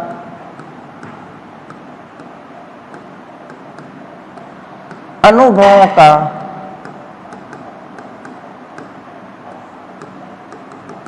संगठन है। सीखना अनुभवों का संगठन है, अपने जो अनुभव है उसी से ही अपन क्या होते हैं, सीखते हैं। फिर ध्यान रखना सीखना एक खोज करना है। सीखना एक क्या है, खोज करना। फिर नेक्स्ट ध्यान रखना अपन कोई चीज सीख रहे तो इसका मतलब अपन ने कुछ खोज की तभी तो वो सीख पाए हैं चीज, ध्यान रखना। फिर ध्यान रखना अधिगम या सीखना एक ही बात है। अधिगम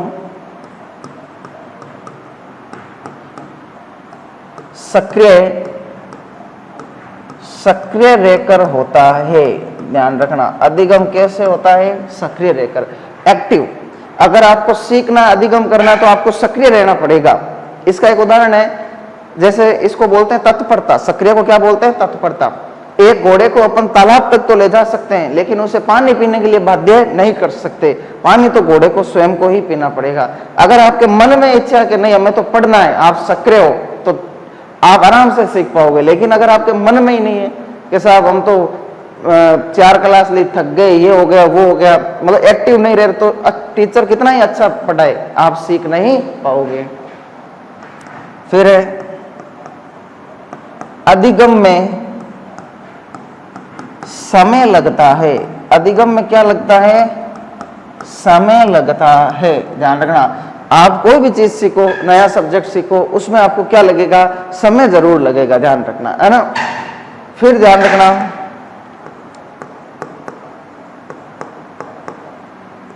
अधिगम में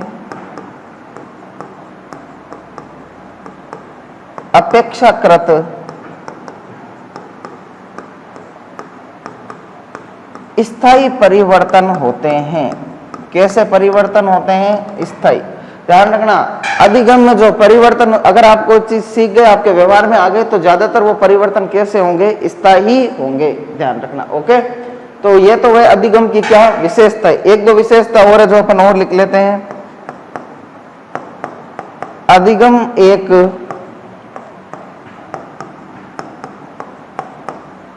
मानसिक प्रक्रिया है। कैसी प्रक्रिया है, मानसिक प्रक्रिया है।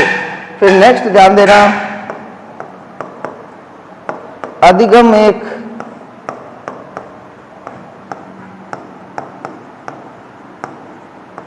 उद्देश्यपूर्ण प्रक्रिया है। उद्देश्यपूर्ण प्रक्रिया है, ध्यान देना। अधिगम एक उद्देश्यपूर्ण प्रक्रिया है। अधिगम एक उद्देश्यपूर्ण प्रक्रिया है। अधिगम कैसी प्रक्रिया है, उद्देश्यपूर्ण, ध्यान रखना। अधिगम सीखने का कोई ना कोई उद्देश्य है। आज अपन 3rd ग्रेड की तैयारी करने आए, 2nd ग्रेड की तैयारी करने आए, 1st ग्रेड की तैयारी करने आए या किसी और वैकेंसी की तैयारी, तो अपना कोई ना कोई उद्देश्य है उसको सीखने का, ध्यान रखना।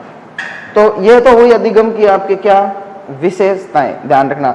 अधिगम की विशेषता क्या होती है, कंप्लीट होती है।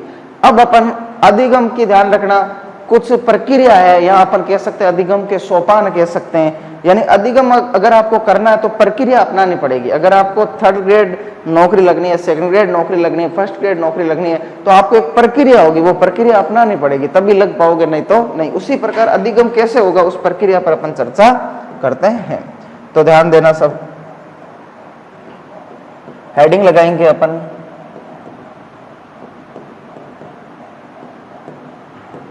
अधिगम की प्रक्रिया या सोपान, मतलब अधिगम के जो प्रक्रिया के पद है वो अपन चर्चा करेंगे। तो ध्यान रखना, अधिगम की प्रक्रिया कुछ इस प्रकार होती है। सबसे पहले ध्यान देना, जैसे अभी 3rd ग्रेड की तैयारी करने आए, ध्यान रखना, तो कोई ना कोई आपकी आवश्यकता, तभी तो आप तैयारी करने आए। और अधिगम कौन करेगा? जैसे मान लो 3rd ग्रेड की आप तैयारी कर रहे हो, 3rd ग्रेड का अधिगम सीख रहे हो, 3rd ग्रेड में कुछ सब्जेक्ट, तो ध्यान रखना आप क्यों आए हो? क्योंकि आपको उस चीज की क्या है? आवश्यकता। ध्यान रखना, तो सबसे पहले जरूरी अधिगम, कोई भी चीज आपको सीखना तो उसकी आवश्यकता होनी जरूरी है। अगर आपको कार चलाने की आवश्यकता ही नहीं है तो आप अधिगम कार चलाना चाहोगे नहीं, अधिगम करना चाहोगे नहीं। तो सबसे पहले क्या जरूरी है? अधिगम। अधिगम के लिए सबसे पहले क्या जरूरी है? आवश्यकता। ध्यान रखना है ना। अब जैसे एक अंबानी का लड़का, उसको बोलते हैं 3rd ग्रेड की तैयारी करो, तो क्या वो करेगा? क्या नहीं, क्योंकि उसको उसकी आवश्यकता नहीं है। तो सबसे पहले प्रक्रिया में आता है, इसमें पद आता है, वो आता है, ध्यान रखना, आवश्यकता। और साथ में क्या होनी चाहिए? अभिप्रेरणा। ओके। दूसरा जो पद आता है वो आता है लक्ष्य या उद्देश्य। ध्यान देना, सबसे पहले आपको आवश्यकता होनी चाहिए, फिर आपको मोटिवेट किया जाएगा।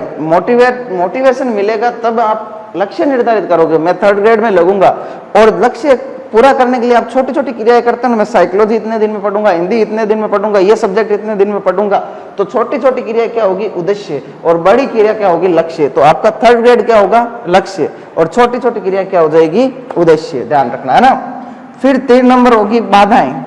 अब आपने कोई लक्ष्य ले लिया, उद्देश्य भी कर लिया निर्धारित, तो आपको बाधाएं जरूर होगी। हो सकता है रोजाना पढ़ाई उतनी नहीं हो, है ना, तो आपको क्या उत्पन्न हो जाएगी? बाधाएं।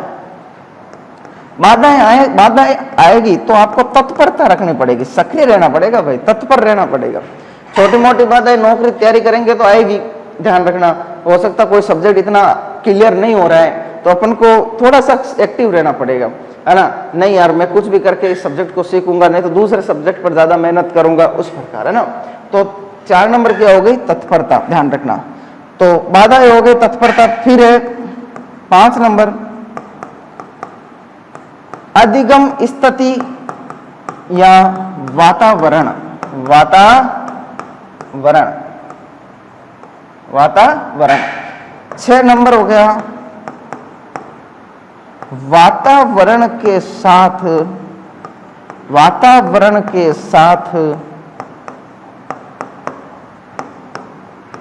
विभिन्न वातावरण के साथ अंत्यक्रिया या विभिन्न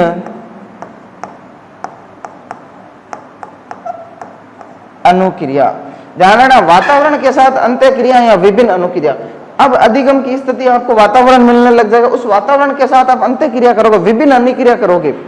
जैसे मान लो आपने 3rd ग्रेड की तैयारी की, आप खुद तत्पर रहे, नहीं यार कैसे करके हम सब्जेक्ट तैयार करेंगे, कोई दिक्कत नहीं तो दूसरे सब्जेक्ट में ज्यादा नंबर लाएंगे, तो आपको एक वातावरण अधिगम की स्थिति आने लग जाएगी, उसके साथ आप अंत्यक्रिया करोगे। और जैसे ही सही अंत्यक्रिया होगी तो आपको क्या मिलेगा? पुनर्बलन। तो कितने हो गए? पहले 6 पॉइंट हो गए। 7 नंबर आपको क्या मिलेगा? पुनर्बलन। ध्यान रखना, तो जैसे ही आप सही अनुक्रिया करोगे आपको पुनर्बलन मिलेगा। और पुनर्बलन अभिक्रिया के, जो भी आप कोई क्रिया कर रहे हो उसके बाद मिलता है। पुनर्बलन से किसी भी क्रिया में क्या आती है? तीव्रता आती है, तेजी आती है। ध्यान रखना, तो आपको पुनर्बलन मिलेगा, या अपन कह सकते हैं समायोजन। आप अब कंफर्ट होने लग जाओगे, अगर आपने सही पढ़ रहे हो, सही तरीके से पढ़ रहे हो, अच्छे नंबर आ रहे हैं, तो आपको पुनर्बलन भी मिलेगा और समायोजन भी होने लग जाएगा। फिर ध्यान रखना, आपका पुनर्बलन के बाद ध्यान रखना अनुभवों का संगठन होने लग जाएगा, या कह सकते हैं मूल्यांकन। क्या कह सकते हैं? मूल्यांकन। आपको अनुभव का संगठन होने या मूल्यांकन, स्वयं का मूल्यांकन करने लग जाओगे। हाँ मैं सही दिशा में तैयारी कर रहा हूँ, कोई गलत नहीं है, मेरे अच्छे भी नंबर आ रहे हैं, जो भी मैं पढ़ रहा हूँ मेरे को याद होते हुए चल रहे हैं। और 9 नंबर लास्ट में, व्यवहार में स्थायी परिवर्तन। व्यवहार में स्थायी परिवर्तन। अब वो चीज आपके व्यवहार में आ जाएगी, ध्यान रखना। जैसे ही आपका मूल्यांकन हो गया तो अब आपकी चीज वो व्यवहार में आने लग जाएगी, और आप जैसे पढ़ रहे हो तो कंटिन्यूटी पढ़ाई में रहेगी। आपको सब्जेक्ट कैसे तैयार करना, वो चीज क्या रहेगी? कंटिन्यूटी रहेगी। तो ध्यान रखना, ये आपके किसके हुए? अधिगम की प्रक्रिया सोपान के कितने पद हो गए? टोटल 9 पद। पहला कौन सा है? आवश्यकता या अभिप्रेरणा। दूसरा कौन सा है? लक्ष्य या उद्देश्य। तीसरा कौन सा है? बाधाएं। चौथा कौन सा है? तत्परता। पांचवा कौन सा? अधिगम की स्थिति या वातावरण। छठा कौन सा? वातावरण के साथ अंतःक्रिया या विभिन्न अनुक्रिया। 7 नंबर पुनर्बलन या समायोजन। 8 नंबर अनुभवों का संगठन या मूल्यांकन। और 9 नंबर व्यवहार में स्थायी परिवर्तन। तो ये तो आपके अधिगम के क्या हो गए? सोपान। अब थोड़े से अपन चर्चा कर लेते हैं अधिगम के प्रकार पर। तो अपन एक हेडिंग लगाएंगे, अधिगम के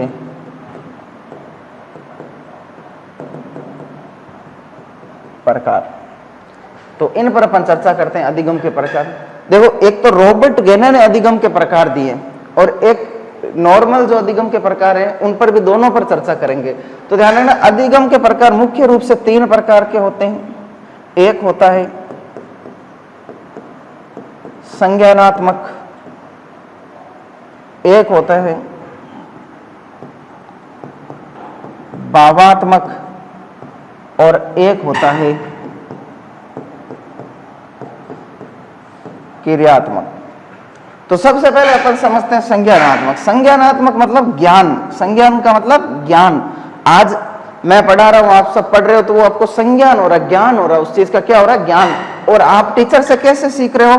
अनुकरण के माध्यम से। किसके माध्यम से? अनुकरण के माध्यम से। मतलब आप अनुकरण के माध्यम से ज्ञान ग्रहण कर रहे हो, आप वापस सीख रहे हो। जैसे शिक्षक आपको सिखा रहा वैसे वैसे आप, तो शिक्षक का आप क्या कर रहे हो? अनुकरण। भावात्मक का मतलब क्या होता है? तो इसका आप समझना, भावात्मक मतलब आपकी भावात्मक रूप से जुड़ा हुआ है। अब आप कहोगे सर ये कौन सा ज्ञान होता है? ज्ञान संज्ञान हो गया, लेकिन भावात्मक कौन सा होता है? तो ध्यान रखना, अपन इसको समझते हैं, ये आपकी भावनाओं से जुड़ा रहेगा। किससे जुड़ा रहेगा? भावनाओं से, भावात्मक रूप से जुड़ा। मतलब किसी कारणवश आपकी भावात्मक रूप से जुड़ गया तो उससे आप ज्ञान ग्रहण करने लगोगे।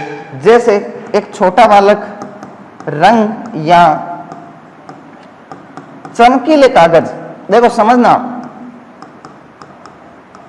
एक बालक है ऐसे पढ़ाई में उसका मन नहीं लग रहा है, लेकिन अपन ने क्या किया? उसके लिए चमकीले पेज लेके आ गया, अलग अलग रंग के कोई पेन लेके आ गए, तो वो उनको देखकर उनके रुचि लेकर पढ़ने लगेगा, क्योंकि उसको वो चीज अच्छी लग रही है। तो भावात्मक रूप से जुड़ गया वो रंग से, चमकीले कागजों से। ऐसे जैसे आजकल ज्यादा चलता है, जैसे मान लो एक लड़का और एक लड़की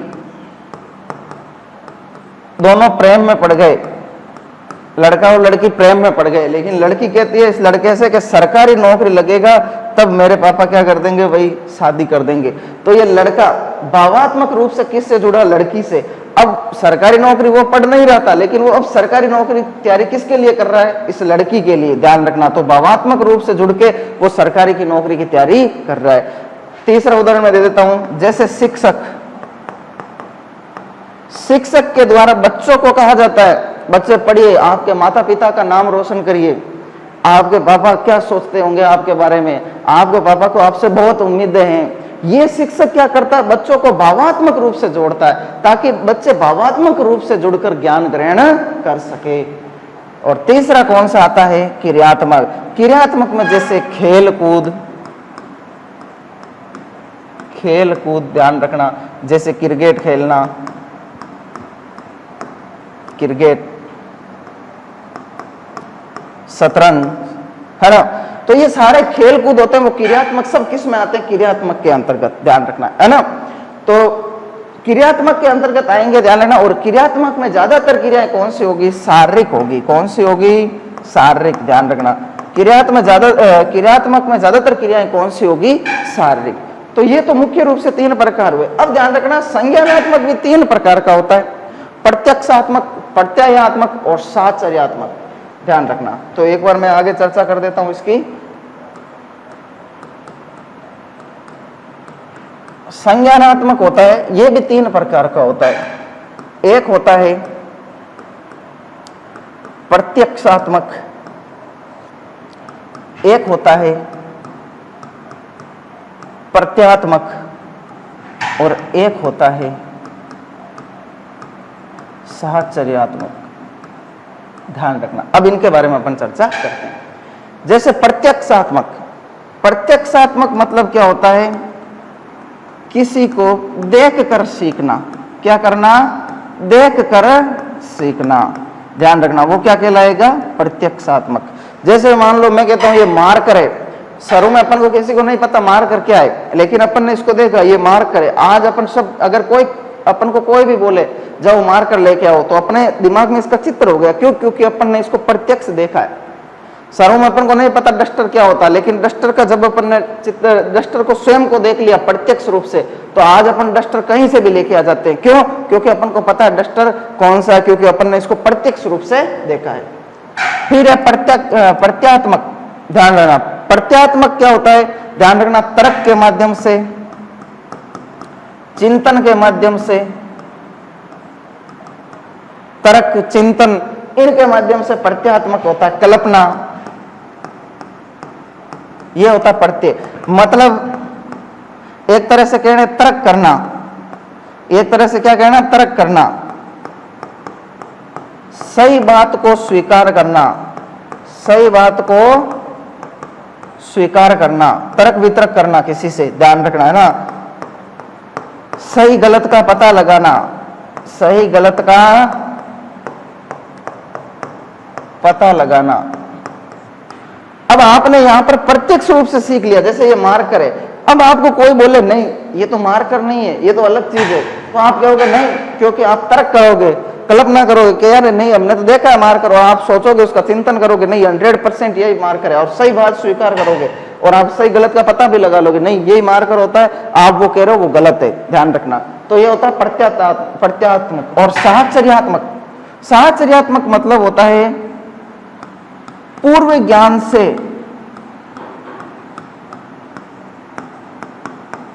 नवीन ज्ञान में संबंध बिठाना। ध्यान रखना, पूर्व ज्ञान से नवीन ज्ञान में क्या करना? संबंध। जैसे मान लो मैं कोई नवीन ज्ञान ले रहा हूं, जैसे मान लो अपन साइकिल चलाए और अब अपन स्कूटी चलाना सीख रहे, तो पूर्व ज्ञान का उपयोग अपन कहां कर रहे हैं? नवीन ज्ञान के। नहीं, स्कूटी में कुछ ना कुछ तो साइकिल चलाने का उपयोग हो रहा है, तो वो कौन सा हो गया? साहचर्यात्मक। ओके, तो ध्यान रखना, ये आपके नॉर्मल जो प्रकार है अधिगम के, वो होते हैं कंप्लीट। अब एक प्रकार आते हैं रॉबर्ट गेने के।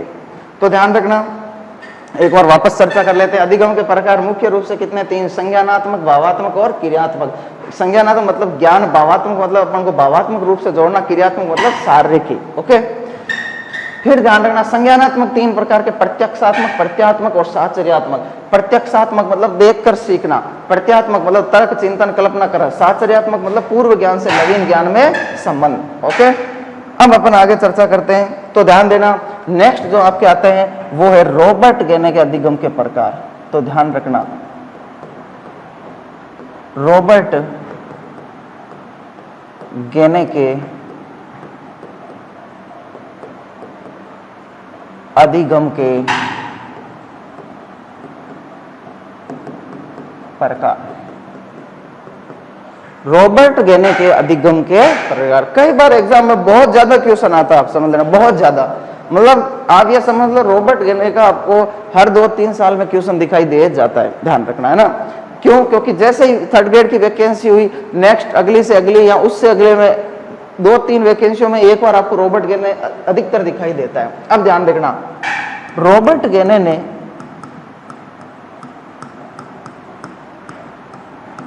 अधिगम के, कई बार एग्जाम में पूछता रॉबर्ट गेने ने अधिगम के कितने प्रकार बताए। तो ध्यान रखना, रॉबर्ट गेने ने अधिगम के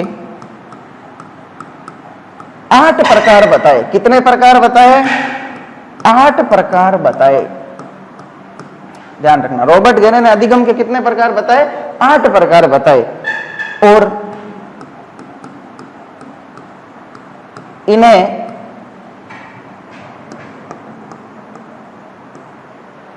सरल से कठिन क्रम में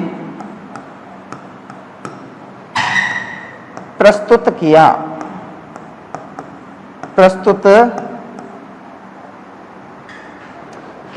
ध्यान रखना। तो रॉबर्ट गेने ने अधिगम के कितने प्रकार बताए? 8। टोटल कितने प्रकार बताए हैं? 8। अब कई बार विद्यार्थियों का आता है कि सर ये याद नहीं होते हैं 8 के 8, हम याद कैसे करें? ये पहले तो हमें ये बता दो आप कि इनको याद कैसे करें। तो ध्यान रखना, इनके लिए मैं एक शॉर्ट ट्रिक बता रहा हूं, तो नेक्स्ट पेज पर वो शॉर्ट ट्रिक बता रहा हूं आपको, ताकि आप पता रहे। इसकी शॉर्ट ट्रिक है सऊ श्रीसा विस और सिस। सऊ श्रीसा विस सिस, ये इसकी शॉर्ट ट्रिक रहेगी। ध्यान रखना, 2-3 बार आप पढ़ोगे आपको आराम से याद हो जाएगी। सऊ सिरसा विस सिस, सऊ सिरसा विस सिस। तो अब इसको क्या करना है? रॉबर्ट गेने के अधिगम प्रकार बताने के लिए सबसे पहले अपन को एक त्रिभुज बनाना पड़ेगा। ध्यान रखना, इसमें 8 कॉलम आपको करने हैं, ताकि क्योंकि 8 के 8 प्रकार आपके आ सके। जैसे 3, 4, 5, 6, 7 और 8। 1, 2, 3, 4, 5, 6, 7 और 8। सबसे पहले देखो से ले लो, तो से का क्या हो गया? संकेत अधिगम। दूसरा प्रकार उद्दीपक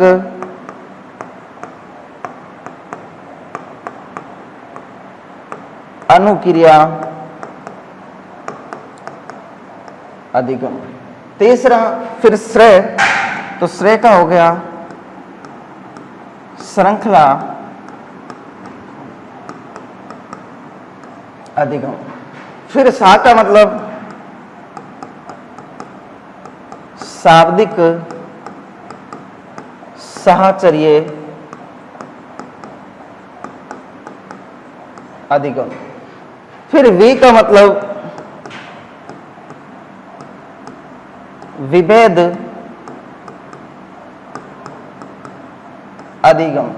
फिर से का मतलब, ध्यान रखना, फिर से का मतलब हो गया, से अपन को ये वाला लिखना है ना, विशिष। ध्यान रखना, संपर्ते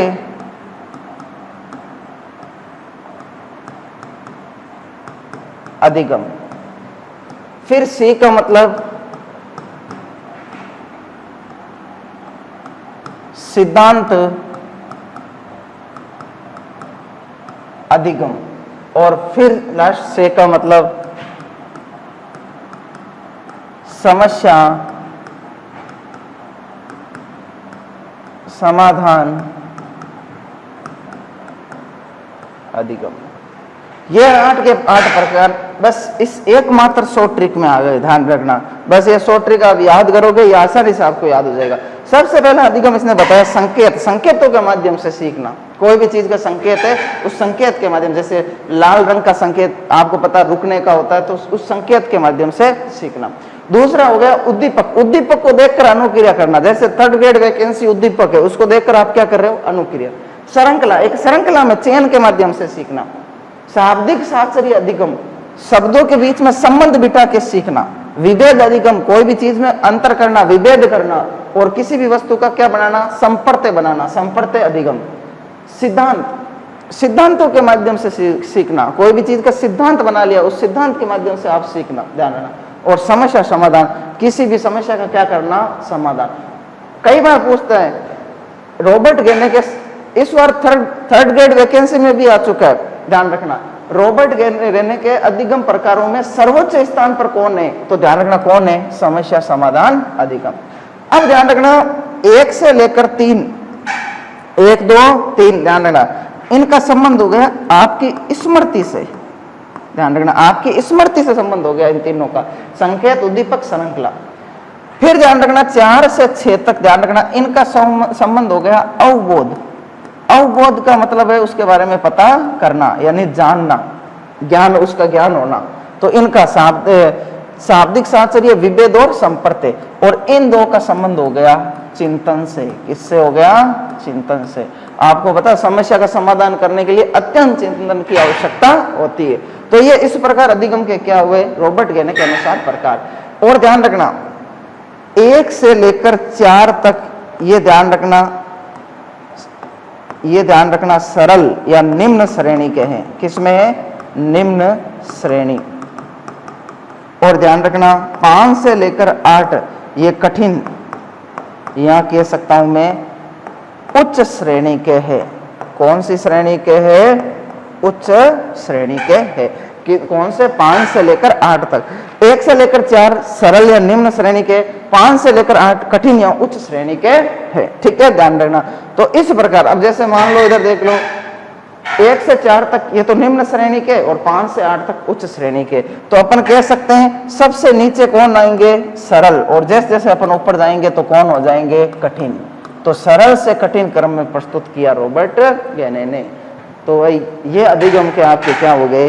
8 के 8 प्रकार आपके सामने हैं, शॉर्ट ट्रिक आपके सामने है और आसानी से याद हो जाएगा। मेरे को पता किसी को समस्या उसमें नहीं आएगी, ध्यान रखना। तो रॉबर्ट गेने ने अधिगम के 8 प्रकार बताए और इन्हें सरल से कठिन क्रम में प्रस्तुत किया। तो ये तो होते हैं रॉबर्ट गेने के आपके प्रकार।